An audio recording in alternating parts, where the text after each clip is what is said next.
Terus tiba-tiba naik motor, terus ngajar keuangan. Mahasiswa kan bingung ya, ini Pak Herman bangkrut apa gimana gitu kan. Amsyong yang jadi keberuntungan. Jadi kalau ada krisis itu kita syukurin. Tapi kalau di saham eksponensial. Tapi itu ngegembungnya di lebih dari 30 tahun. Jadi ratusan lah saya itu ya. Ratusan? Jadi 8 digit sampai jadi 9 digit lah.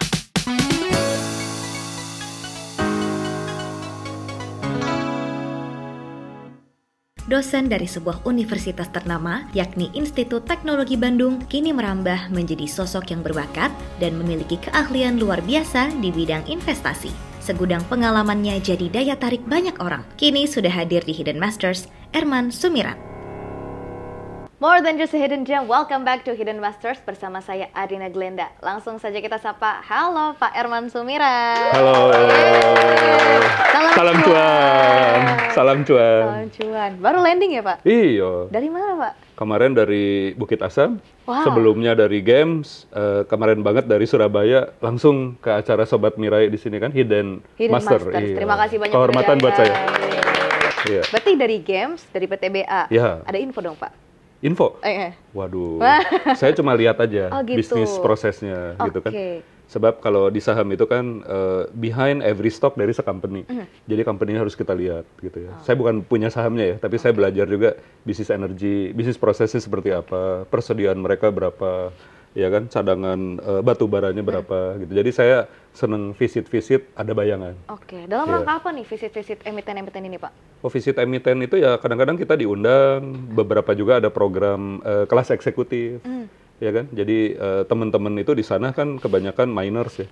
Jadi kita juga dari sekolah itu punya agenda juga untuk datang kalau diundang gitu ya. Misalkan untuk bicara bagaimana memperbaiki kinerja keuangan gitu ya, bagaimana manajemen cash flow gitu. Kalau saya di bidang akuntansinya, keuangannya gitu ya. Jadi bicaranya tentang cash flow, likuiditas gitu ya, bagaimana cara mendanai satu proyek, tingkat kelayakan proyek seperti apa gitu. Nah, tapi saya juga di sana jadi belajar apa yang terjadi gitu ya, karena semua bisnis prosesnya harus saya pahami. Baik, jadi Pak Herman ini kesibukannya sekarang apa aja?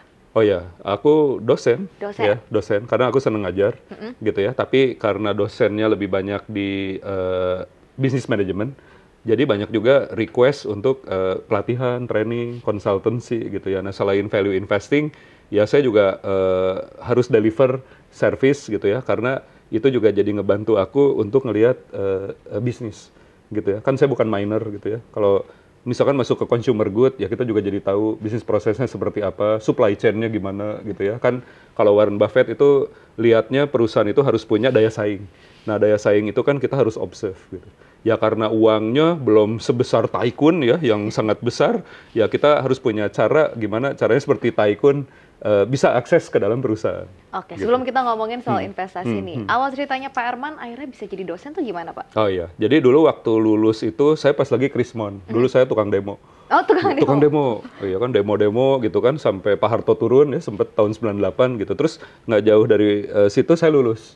Gitu ya. Nah, saya lulus, saya sempet susah cari kerja, kan kena Krismon gitu ya. Tapi luckily ada beberapa lowongan tuh dari Big Four. Ya maklum lah, saya backgroundnya accounting gitu ya. Jadi saya masuk ke EY gitu ya, sempet di PricewaterhouseCoopers gitu ya. Nah, tapi belakangan saya nggak mau di auditing, nggak mau di assurance gitu ya. Saya lebih memilih ke business strategy consultant gitu ya. Jadi yang terakhir itu saya assignment di Freeport ya.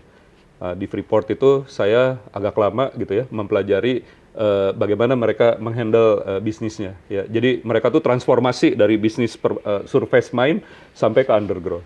Ya itu diiming-imingin sih. Dulu bosnya bilang ya, kalau ke Freeport per dimnya dapat 750.000 sehari kan, gitu ya. Di luar gaji nih. Wah, saya bilang 750.000 kali 30. Ya besar uang itu. Tambah gitu gaji. Ya. Tambah gaji. Ya kan? Jadi ya udah deh, daripada di Jakarta gitu ya. Kalau di Jakarta itu kan saya orang Bandung nih, uangnya habis tuh buat beli tiket kereta gitu ya, terus buat ya pacaran gitu ya, makan-makan, nonton segala habis. Nah, habis sama lifestyle. Jadi nggak ada tabungan. Tapi kalau di Freeport akhirnya jadi bisa nabung. Itu bukan diniatin nabung itu. Karena nggak bisa kemana-mana.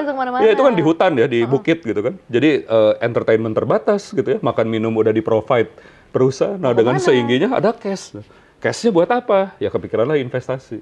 Dari situ mulainya. Jadi dari situ. Nah, iya. Tapi memang kita itu kan buat teman-teman Sobat Mirai ya, kalau saya orangnya harus belajar sungguh-sungguh. Jadi profesi itu you have to be the best, gitu ya. Kalau bisa, ya. Belum tentu the best, tapi ya your capabilities should be as best as you can, gitu ya. Jadi dulu saya kan dari Bandung ya, bahasa Sundanya kental banget USA, orang Sunda asli. Nah, tapi saya berani ke Melbourne kan, terus saya ngambil beasiswa. Ya, waktu itu saya ngambil Fulbright, ngambil OSAID, terus yang dapat rezekinya di OSAID di Melbourne, gitu ya. Terus saya ke sana, ya di sana cuci piring, gitu ya, cari penghasilan tambahan, gitu. Jadi cari ekstra. Oke. Di Freeport tuh tahun berapa? Dulu 2000, wah udah lama ya, 2004 ya. 2004. Sampai 2007-an. Iya. Oke, jadi dari awal Krismon itu tahun 98-99. Iya, di situ awal. Muter-muter di kafe. Waktu baru lulus ya, belum banyak duit. Terus tukang jajan juga gitu. Tukang jajan, banyak pacaran? Banyak pacaran dulu Pak? Ya pengen coba-coba ya, gitu kan dulu nggak sepelontos ini gitu. Oke, gitu. Nggak apa-apa, yang penting sekarang rezekinya udah mirip Jeff Bezos gitu ya? Waduh, belum, tapi pengen. Amin, ya, amin. Gitu ya. Oke, jadi mulai investasi mulai tahun 2004? Enggak, investasi itu dari tahun 2000. Justru dari 2000? Karena waktu kerja itu udah ditawarin insurance, tapi dulu insurance-nya itu yang nge-link sama mutual fund. Jadi kita gajinya dipotong reksadana, gitu ya. Nah, reksadana. Cuma belakangan setelah saya evaluasi, kok kayaknya reksadananya tuh nggak tinggi gitu, nggak bisa beggar ya. Jadi akhirnya saya nggak coba fokusin lagi di reksadana gitu ya. Saya udah mulai value investing itu ya kurang lebih hampir 10 tahun. 10 tahun. Gitu ya. Tapi saya belajar dari beberapa role model ya. Ya cuma yang pasti kan grand suhunya tuh Warren Buffett gitu ya. Jadi waktu di Australia kita baca Warren Buffett itu kan Buffettology gitu ya. Terus ada workbook-nya gitu ya. Kita pelajari waktu lagi S2 dulu. Kebetulan S2-nya investment. Jadi memang akhirnya dari akuntansi tertarik ke investasi secara serius. Iya, aku dulu belum bisa jadi aktif investor ya, karena kerjaan konsultan itu dari selot tuh dulu gitu, kliennya banyak gitu ya, terus di EY itu kan dituntut well perform gitu, jadi yang ada waktu buat jadi aktif investor, jadi ya pasif aja produk, tapi aku pilih fund manajernya yang bagus lah gitu ya, cuma nggak really worth it gitu. Buat saya, pada akhirnya kan. Oke, pada akhirnya sadar bahwa invest tuh pengen beggar ya Pak? Iya, pengen beggar. Nah, jadi kok returnnya kayaknya nggak bisa kayak kurang ya gitu ya, kurang puas gitu ya. Nah setelah dibentuk sekolah-sekolah bisnis mulai menjamur gitu ya. Nah saya apply jadi dosen. Nah waktunya ada juga yang bisa dialokasikan untuk belajar investasi lebih serius. Karena lebih lowong. Iya. Mulai jadi dosen tahun berapa Pak Herman? Saya udah lama ya, dari 2005. 2005? Iya, 2005. Jadi udah berapa tahun ya? Udah berapa tahun ya? 18 tahun ya? Jadi dosen. Ngajar apa Pak Herman? Saya investment, capital market, risk management, accounting. Ya. Gitu. Sekarang sih lagi senang accounting. Karena di accounting itu ya laporan keuangan itu lucu-lucu ya perusahaan. Kenapa itu. lucu-lucu nih? Ya ada trik-trik gimana caranya ada transaksi berelasi gitu. Ya, dulu itu kalau akuntansi ya paling kita lihat summary-nya aja ya. Kayak pertama tuh P&L-nya kan, profit loss-nya. Terus lihat financial position-nya. Terus ngelihat cash flow-nya, udah gitu equity statement position. Tapi lama-lama catatan laporan keuangan penting juga. Kita jadi tahu gitu ya, wah ini bisnisnya ada yang nggak beres gitu kan, ada yang nggak sensible gitu. Ya lama-lama jam terbang makin sering baca, ya makin bisa lihat laporan keuangan, nggak cuma summary-nya aja gitu. Oke, jadi dari situ juga akhirnya beneran seriusin di value investing? Iya. Iya, jadi menarik sih membaca laporan keuangan. Bener banget tuh kalau Warren Buffett, Pak Lo Keng Hong gitu ya, bilang kita itu harus paham sama laporan keuangan, bacanya bukan cuma 4 statement gitu ya, tapi semua catatannya. Jadi lihatnya tuh outlier dulu, angka-angka yang gede gitu ya. Macam ada perusahaan asetnya gede, tapi ternyata goodwill-nya juga besar. Nah, goodwill-nya tuh berasal dari transaksi apa sih? Kita baca catatan laporan keuangannya. Iya. Kayak gitu. Jadi menarik. Ya, ada perusahaan yang punya cash besar, terus buat apa ya gitu ya? Jadi apa nanti ke depannya? Kita lihat cash flow-nya kan. Ini asalnya apakah dari operating cash flow, dari investing cash flow, dari financing cash flow. Menarik itu. Pak Herman jadi dosen di universitas mana aja? Oh, jadi dosen? Wah, dulu tuh sering keliling. Tapi karena sibuk, jadi nggak bisa handle waktu. Saya lebih memilih karena saya di Bandung ya. Itu ada SBM ITB. Ya, saya juga di Jakarta ada program MBA ITB. Saya sebagai dosen part time Terus saya juga ngajar di Unpad ya, di Universitas Padjadjaran. Wah, banyak. Ya karena saya alumni dari Unpad ya, ngambil accounting. Di ITB kan nggak ada jurusan accounting gitu. Dulu belum ada sekolah bisnis. Ya, dulu kan saya SMA 3 tuh di Bandung ya. SMA 3 itu orientasinya ke ITB. Cuma saya kayaknya kalau bersaing sama teman-teman saya nggak bisa jadi seorang yang spesial gitu. Jadi orang lain, saya tuh dari dulu udah jadi kayak kontrarian gitu. Ya, teman-teman saya jadi engineer, saya pilih sendiri, ya kayaknya akuntansi aja deh gitu. Ternyata bener tuh, orang-orang engineer itu terus pada jadi ya, mereka di BUMN lah, di perusahaan swasta, terus kontak gitu. Tolong dikaji, misalkan kelayakan investasi, keuangan gitu. Jadi akhirnya temen lagi tuh, hopeng lagi. Malah bener jadinya ya. Tapi kalau sama-sama belum tentu diajak. Nah, mereka kan ngerasanya saingan gitu. Jadi harus jadi kontrarian, bener tuh. Orang lain mikir A, kita mikirnya B. Nah, gitu. Ini menarik nih. Apakah dalam investing Pak Erman juga menjadi kontrarian? Harus. Iya, kan Warren Buffett bilang, be fearful when others are greedy, be greedy when others are fearful. Ya, terus kita harus membedakan harga dengan value. Nah, kalau kebanyakan investor kan ngelihatnya harga itu kapan naiknya, ya kan? Begitu naik dia senang, wah, begitu turun dia stres gitu ya. Nah, padahal kan kita harusnya fokus ke value, ya, ke nilai equity-nya, terus kemungkinan earning per share-nya naik gitu ya. Nah, itu yang perlu kita lihat. Gitu. Jadi role model dalam investing Pak Erman adalah Warren Buffett. Warren Buffett sama Pak Lo Keng Hong. Pak Lo Keng Hong. Iya. Kan nyari-nyari di Google ya, siapa ini yang, karena kalau Warren Buffett kejauhan. Ya ke Amerika belum tentu ketemu kan gitu. Pengen sih someday ketemu gitu, tapi yang bisa diakses yang di Indonesia ya beliau juga humble, Pak Lo Keng Hong itu ya. Saya pernah ngadain acara cukup serius sayanya gitu. Jadi jangan ditanya, Pak, sahamnya apa gitu. Itu jangan gitu kan. Kita itu belajar wisdomnya, belajar mindsetnya, belajar cara milih sahamnya gitu kan. Nah, jadi beliau lebih enak kalau ngomong gitu daripada kita paksa-paksa sahamnya apa gitu. Kebanyakan kan yang muda tuh minta spill gitu. Saham apa yang naik nih Pak? Gitu ya. Iya, saham apa yang bisa naik gitu. Saham apa kan orang jadi nggak convenient.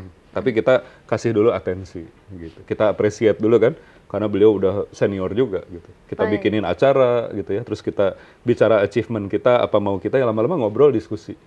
Ya, nanti dengan sendirinya kan alamiah jadi temenan ya, jadi guru murid atau jadi apapun lah gitu. Tapi hubungannya tidak harus maksa beliau cerita apa sahamnya gitu.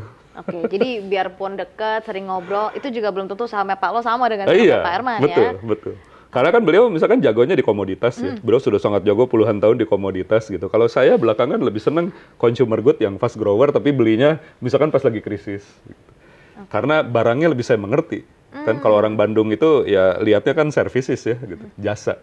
Kalau perbankan sama consumer good saya lebih ngerti. Walaupun sekarang saya lagi belajar juga komoditi. Tapi kalau Palo itu kan ngelihat dari United Tractor gitu ya. Sempet lama di saham itu kebanyakan beliau sangat jagonya di komoditi sama ke keuangan gitu. Somehow kalau keuangan saya agak mengerti gitu ya. Tapi kalau komoditi rasanya saya harus banyak belajar. Makanya kemarin dapat kesempatan ya banyak bisa ke mining site gitu ya untuk belajar lagi. Gitu. Ya harus belajar. Jadi nggak ada kata sukses kan ya. Sukses itu bikin kita jadi sombong. Nah kalau kita merasa udah sukses, muncul kesombongan kan. Nah itu musuhnya investor. Karena musuh investor itu diri kita sendiri. Ya kita nggak boleh sombong. Harus tetap humble, belajar. Gitu. Apalagi siapa yang ngomong tuh, stay hungry, stay foolish. Steve Jobs. Ya, ngomong gitu kan. Jadi kita tetap humble, ngerasa lapar, ngerasa bodoh. Gitu. Supaya masih tetap mau belajar. Ya? Ngomong-ngomong soal jatuh, pernah nggak sih saham terzong mungkin yang Pak Erman pernah beli? Itu jadinya malah rugi gitu. Iya, saya pernah cerita ke Palo dulu di seminar ya, saya tuh jual mobil, 2 mobil ya gitu ya, karena nggak punya duit yang banyak. Tapi saya lihat ini ada saham, perusahaannya bagus, under value, tapi earning per share-nya udah mulai naik gitu. Ya, setelah saya lihat beberapa value investor masuk, kayaknya saya harus masuk banyak juga. Uangnya nggak bisa sedikit gitu ya. Nah, jual karena 2 mobil? 2 mobil, saya jual 2 mobil. Tapi keluarga masih punya 1 mobil. Dan saya terus kemana-mana 2 tahun tuh pakai NMAX. Gitu ya, ngerasa jong juga ya. Karena kan saya dulu terkenalnya punya mobil ya kayak dosen punya mobil yang cukup lah gitu ya. Terus tiba-tiba naik motor, terus ngajar keuangan. Mahasiswa kan bingung ya, ini Pak Erman bangkrut apa gimana gitu kan. Credibility dulu selama 2 tahun agak ini juga gitu ya. Nah terus kan kita nggak tahu ya sahamnya kapan naik gitu. Kadang-kadang kan kayak kemarin ya 2021 batu bara nggak naik banyak, terus orang bilang ini kenapa sih batu bara tuh harga batu baranya udah naik, profit perusahaannya udah naik, tapi harga batu baranya belum naik-naik. Akhirnya orang tertarik ke perusahaan bank digital lah gitu ya. Terus pada banyak yang nyangkut juga. Jadi memang harus sabar. Gitu ya. Saya nggak boleh ngerasa zong ya. Kalaupun ngerasa oh lagi jatuh, ya itu tuh mungkin sementara gitu. Jadi yang NMAX kemarin 2 tahun itu sementara atau Oh, malah udah lebih saya jual lagi. Oke. Iya, kan perusahaannya naik tuh harga sahamnya dari ribuan jadi belasan ribu. Jadi cuan nih? Cuan besar. Jadi Iya. dari 2 mobil, terus jadi berapa tuh Pak? Ya mungkin 20 mobil, 25 mobil. ya tergantung ya mobilnya apa gitu. Mobil. Ya besar itu kenaikan sahamnya. Jadi dari ratusan juta? Ya saya liatin juga ke beberapa temen ya, ini cuan. Tapi itu nggak ini ya, itu nggak setiap saat dapat kayak gitu. Itu tuh langka. The hidden gem gitu ya. Dan the hidden gem itu nggak selalu terjadi. Ya kalau rata-rata sih return investment, ya Warren Buffett kan 20%. Kalau kita udah bisa 30, 40%, 50% itu disyukurin. Jadi multi-bagger itu bisa terjadi di beberapa stok ya. Tapi nggak setiap tahun bisa multi-bagger. Gitu. Iya, cepet kaya kalau kita multi-bagger terus ya Pak ya? Multi-bagger terus cepet kaya. Makanya kan harus sederhana juga. Supaya nanti ketika harga sahamnya lagi jatuh, kita punya cash beli. Gitu kan. Jadi nggak bisa beli-beli mobil mewah kalau menurut saya. Sayang. Ya kan, kalau punya duit ya kita simpen dulu. Nanti satu saat ada saham salah harga, mispricing stock, kita beli sahamnya. Gitu. Wow. Ya harus nabung juga. Tapi hidup wajar aja, nggak harus nyiksa juga. Gitu. Itu waktu jual mobil dimarahin keluarga nggak sih Pak? Ya enggak, karena kan masih ada satu lagi. Dulu kan punya 3, 2 dijual, 1 masih ada. Oke. Dulu jualnya Mercy tua ya, sama X-Trail dulu. Lumayan tuh ya? Lumayan. Oke. Jadi ratusan lah saya itu ya. Ratusan? Jadi 8 digit sampai jadi 9 digit lah. Kurang lebih. Luar biasa. Dari 8 sampai 9 digit. Jadi gini, kalau investasi itu harus ada target, ada journey. Ya. Yang namanya orang kaya, kita tuh nggak boleh ngerasa kaya kalau belum punya $1 juta. Itu high net worth individual. Itu di luar rumah ya, sama mobil, sama tabungan. Jadi punya aset bersih di luar utang, $1 juta. Jadi sekitar berapa tuh? 15 miliar. Baru kita bisa dibilang orang kaya. Begitu kaya, nggak boleh lagi ngerasa sombong. Ada lagi yang ultra net worth, itu 30 juta US dollar. 450 miliar. Jadi nggak boleh cepet puas. Wah, jadi perjalanannya luar biasa. Itu tahun berapa Pak? Yang multi-bagger itu? Itu saham batubara pernah di 2016-2017. Terus saham paper di 2017-2018. Terus waktu itu jatuh, bunga naik, saya juga cukup pusing ngelihat uang saya berkurang banyak gitu ya. Karena ada perang dagang tuh, bunga dinaikin ya 5 kali, 6 kali sama The Fed. Itu bursa tuh merah gitu ya. Jadi saham kita jatuh. Nah setelah itu saya agak panik sih. Terus dijual sebagian sahamnya, saya masukin ke obligasi. Tapi itu jadi amsyong yang jadi keberuntungan.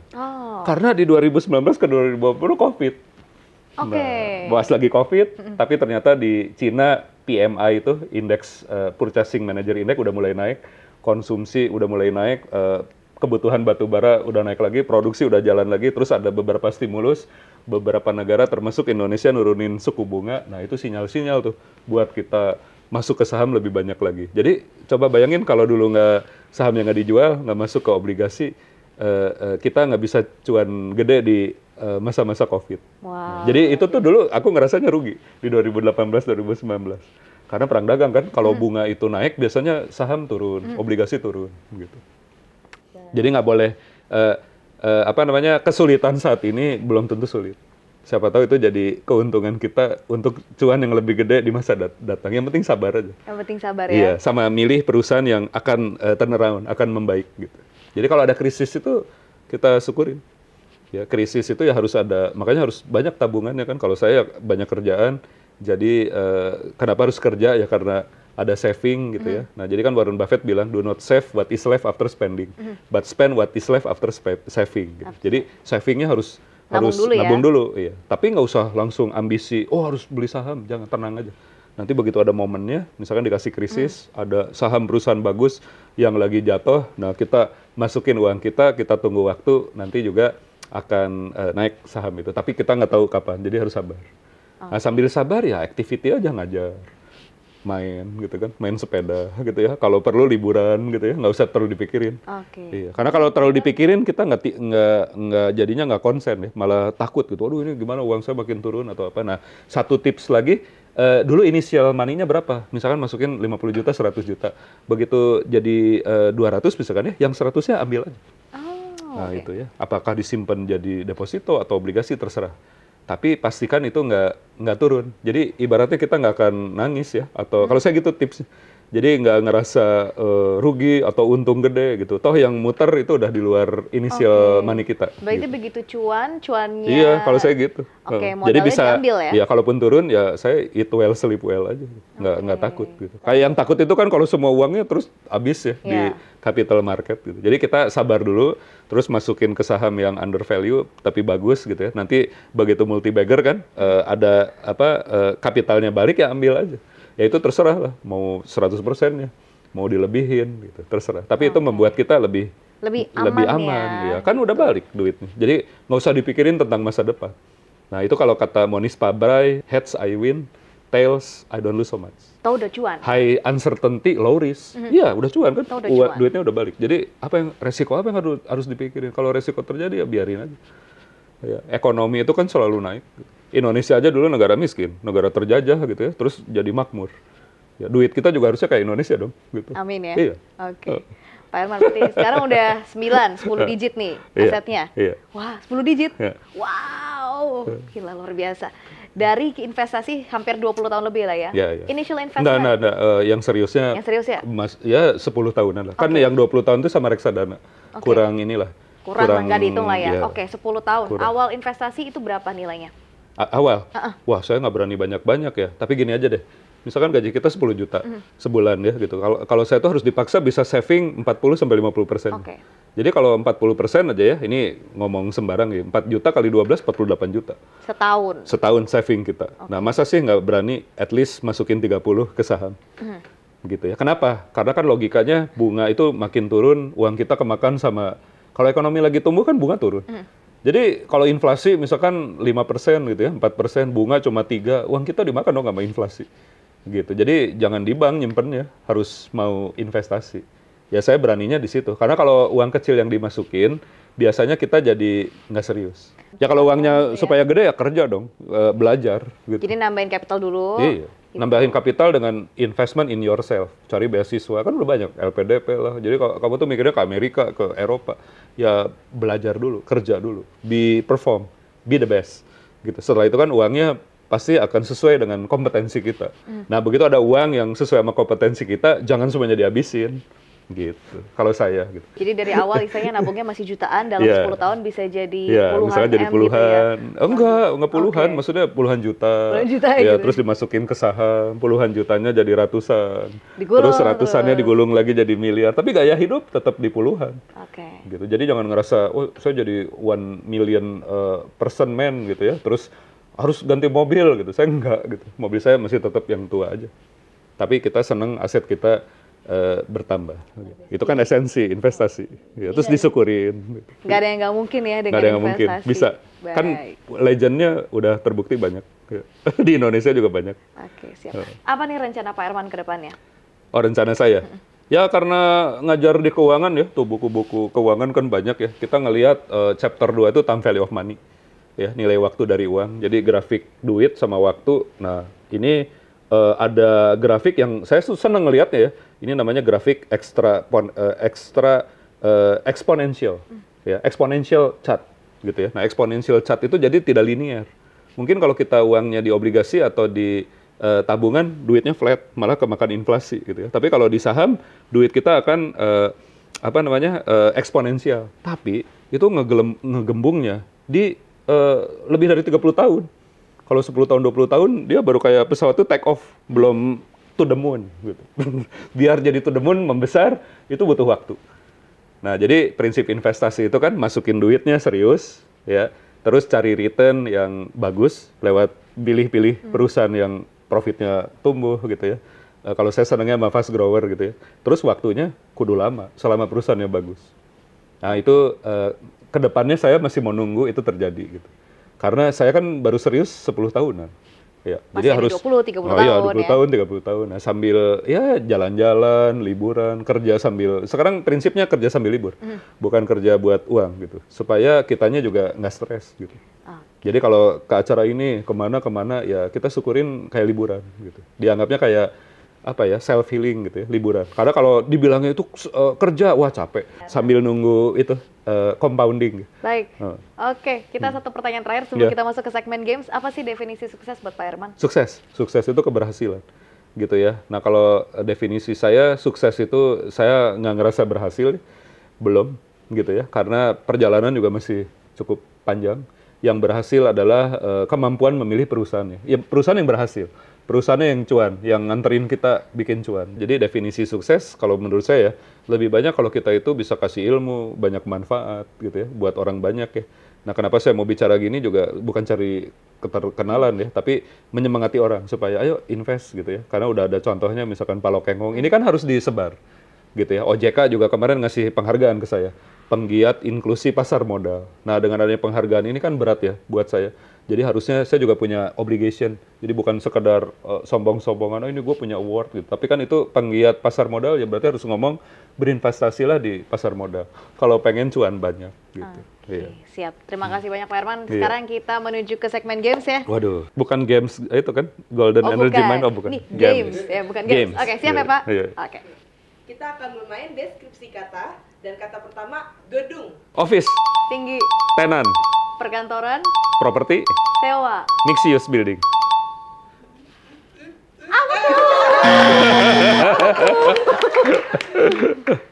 Kata kedua kereta. Bus. Api. Cepet. Listrik. Angkut batu bara. Shinkansen. KCIC. Bullet. Bandung Jakarta. Rel. Station. Iya baru mau nyebut. Rame juga ya. Berikutnya saham.